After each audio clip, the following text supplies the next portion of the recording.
Ariful garden YouTube চ্যানেলে সবাইকে স্বাগতম জানাই।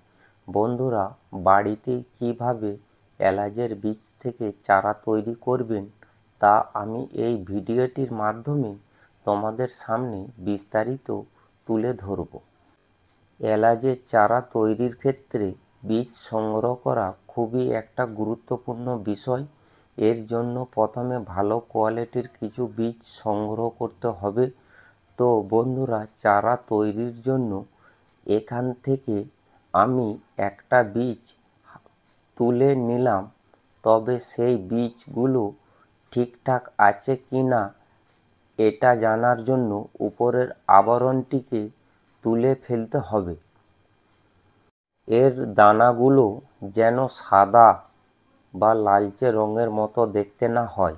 বন্ধুরা, একদম পিওর বা সঠিক কোয়ালিটির বীজগুলো দেখবেন এরকম গাঢ় কালো রঙের মতো দেখতে হয়ে থাকে।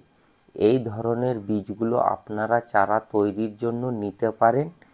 একদম 100% আপনাদের এলাচ গাছের চারা হয়ে যাবে। এবার আমি ওই এলাচের দানাগুলি একটি খবরের কাগজে রেখে দিলাম। এরপরে একটা পাত্রে নিয়েছি, ওই পাত্রটি দানাগুলি বসানোর জন্য। পাত্রটি এখন আমি কোকোপিট দিয়ে ভরাই করে নিচ্ছি।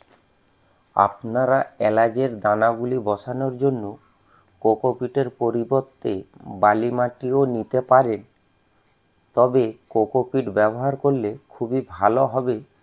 বীজগুলো খুবই তাড়াতাড়ি জার্মিনেশন এবং অঙ্কুরোদ্গমন হতে সাহায্য করবে। পাত্রটির মধ্যে আমার কোকোপিট ভরাই করা হয়ে গেছে। এরপর এলাচের দানাগুলি আমি বসিয়ে দিচ্ছি। আপনারা ভিডিওটা ভালো করে দেখে নেবেন যে এলাচের দানাগুলো কিভাবে বসাচ্ছি এবং কি পরিমাণে দানা দিচ্ছি একটা পাত্রের মধ্যে। দানাটা একটুকু সাজিয়ে নিচ্ছি, কারণ পাশাপাশি বা কাছাকাছি না বের হয়। সাজিয়ে নেওয়ার পর এরপর আমি উপরে এক লেয়ার কোকোপিট দিয়ে দিচ্ছি। আপনারাও যদি কোকোপিটের উপর এলাচের বীজ বপন করেন, যেন বীজগুলো 1 থেকে 1.5 ইঞ্চি গভীরে থাকে।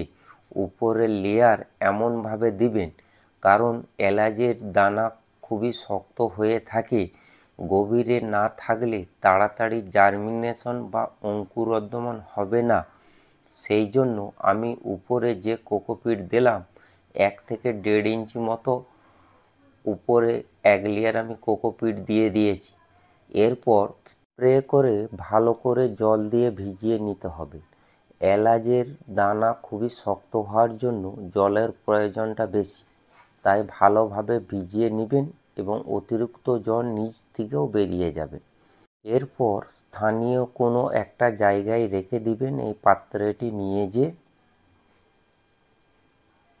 এবার দেখুন, আমি পাত্রের মধ্যে অনেকগুলো বীজ বসিয়েছিলাম, কিন্তু চারা হয়েছে মাত্র কয়েকটি। এলাচের বীজ থেকে চারা হতে সময় একটুকু বেশি লাগে, তবে এর পার্সেন্টেজও খুবই কম হয়।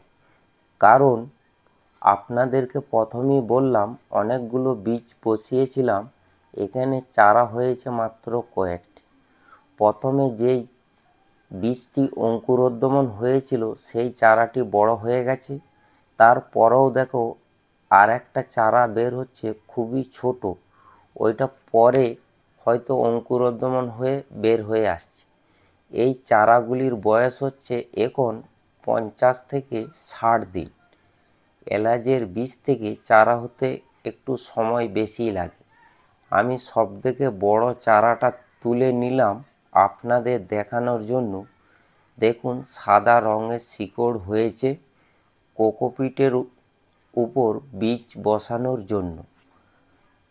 আপনারা যদি এলাচের বীজ থেকে চারা করতে চান, বাজারে যে সমস্ত এলাচ পাওয়া যায় ওই সমস্ত এলাচের বীজ থেকে খুব একটা ভালো চারা হয় না। তাই আপনাদের এলাচের বীজ থেকে চারা করতে হলে এগ্রিকালচার অফিস থেকে ভালো কোয়ালিটির এলাচ সংগ্রহ করে নেবেন, তাহলে খুবই সুন্দর চারা হবে। আপনাদের সামনে আমি একটা এলাচের চারা তুলে দেখালাম। ওই চারাটি আমি একটি ছোট টবের মধ্যে বসিয়ে দিলাম নর্মাল মাটির উপর। এলাচ গাছ বালি মাটির উপর খুবই ভালো হয়, তাই আমি বালি মাটি দিয়েই বসিয়েছি এবং জল দিয়ে দিচ্ছি। ছোট টবে চারাটি বসিয়েছি, চারাটি ধীরে ধীরে বড় হবে, তখন আমি ওই টব থেকে বের করে নিয়ে আমার বাগানের মধ্যে বসিয়ে দেব। আপনারা আমার এই ভিডিও দেখে যদি উপকৃত হন, অবশ্যই একটা লাইক করবেন। চ্যানেলে নতুন বন্ধু এসে থাকলে চ্যানেলটিকে সাবস্ক্রাইবার করে আমাদের পাশে থাকবেন এবং নোটিফিকেশনটা অন করে দিবেন। এ ধরনের ভিডিও আপলোড করলে আপনাদের কাছে আপডেট চলে যাবে।